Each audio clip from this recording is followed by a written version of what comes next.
नमस्ते। विद्या भारती काशी प्रांत में के YouTube चैनल पर आप सभी का स्वागत है। आज जो है इस सेशन में how to draw a rectangle by a triangle, एक त्रिभुज को एक आयत में बदलना, ये एक मिडिल क्लास लेवल पर या ज्योमेट्री की ज्यामिति के लिए बड़ा उपयोगी है। तो इसके लिए एक वर्ड मैं यूज करने जा रहा हूं जिसको शॉर्ट में DMO बोलते हैं, डिसेक्शन मोशन ऑपरेशन। इसमें होता क्या है कि एक रूरल एरियाज में, ग्रामीण क्षेत्र में, अगर हम एक कागज को और एक कैंची और एक स्केल, एक पटरी के द्वारा हम एक त्रिभुज को बना लें, जैसे कि हमने एक इस त्रिभुज का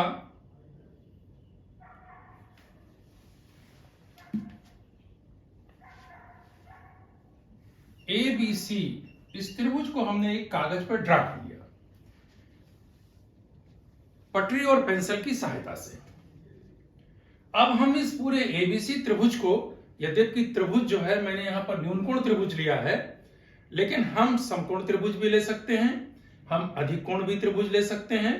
3 प्रकार के त्रिभुजों में कोई एक त्रिभुज लेकर के जो है पहले हम इस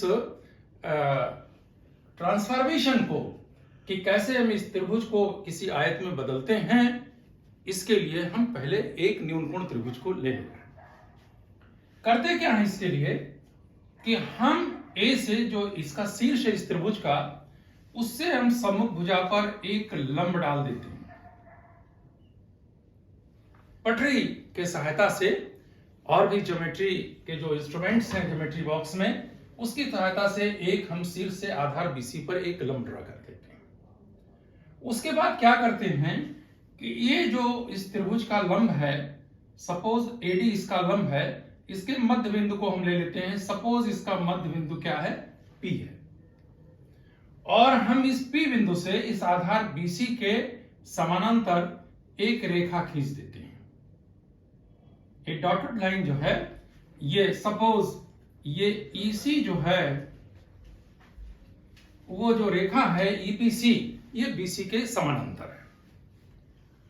अब हम इस पूरे ट्रायंगल को 2 पार्ट में जो है डिसेक्ट कर दिए।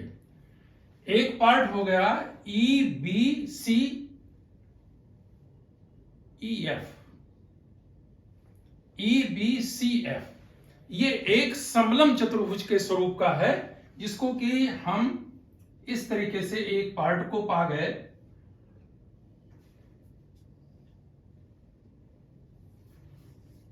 EFCB,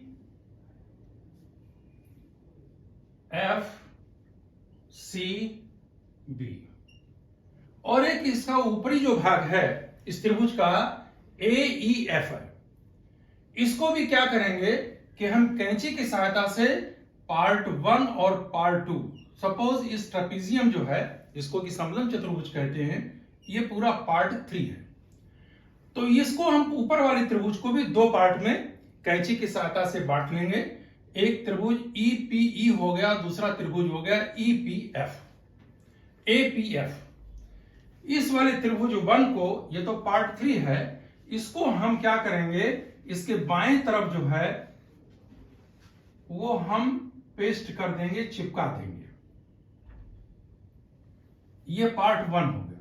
और जो इसका दूसरा भाग है उसको हम इस तरफ ला करके पेस्ट कर देंगे, और इस तरीके से, ये चूंकि 90 डिग्री का कोण है और ये भी 90 डिग्री का कोण है, तो ये पूरा जो है, ये पूरी आकृति जो है, जितना कागज इस त्रिभुज का था, जितना क्षेत्रफल था, वही किस में कन्वर्ट हो गया?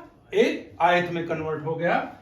और इस तरीके से हम कह सकते हैं कि यम NCB, ये पूरा जो आयत हो गया, ये इसी त्रिभुज का जो क्षेत्रफल था उसी के बराबर है। इस तरीके से हम इस पूरे त्रिभुज को हमने इस आयत में परिवर्तित कर दिया। एक बात यहां बहुत ध्यान देने की है कि हम त्रिभुज के क्षेत्रफल का सूत्र देखते हैं तो हम लिखते हैं 1/2 गुणे आधार BC और गुणे इसकी ऊंचाई क्या है, AD। ये जो फार्मूला है 1/2 गुणे आधार गुणे ऊंचाई, half into base into altitude, इसको यहां से सीधे हम डिराइव कर सकते हैं। क्यों? क्योंकि ये पूरा त्रिभुज जो है इस पूरे आयत के बराबर है, और आयत का जो ये क्षेत्रफल है वो किसके बराबर है, लंबाई इसकी BC है और इसकी चौड़ाई कितनी है, NC है। इस आयत का क्षेत्रफल इस त्रिभुज के क्षेत्रफल के बराबर है, और ये क्या है, BC तो ऐसे ही रहेगा, और जो NC है वो क्या है, इस पूरे त्रिभुज की ऊंचाई का आधा है। जो ये पार्ट है इस ऊंचाई का आधा है, तो इसको हम लिख देंगे हाफ ऑफ द AD, और यहीं से फार्मूला बन गया 1/2 गुणे आधार गुणे ऊंचाई। तो कहने का तात्पर्य है कि इस डिसेक्शन मोशन ऑपरेशन से हमने इस त्रिभुज का जो क्षेत्रफल है उस आयत के क्षेत्रफल के बराबर कर दिया, और आयत के क्षेत्रफल के द्वारा हमने इस त्रिभुज के क्षेत्रफल का सूत्र निकाल दिया। और वो क्या है, वो half into base into altitude, that is 1/2 गुणे आधार गुणे ऊंचाई। तो क्या है कि जो ज्योमेट्री में कुछ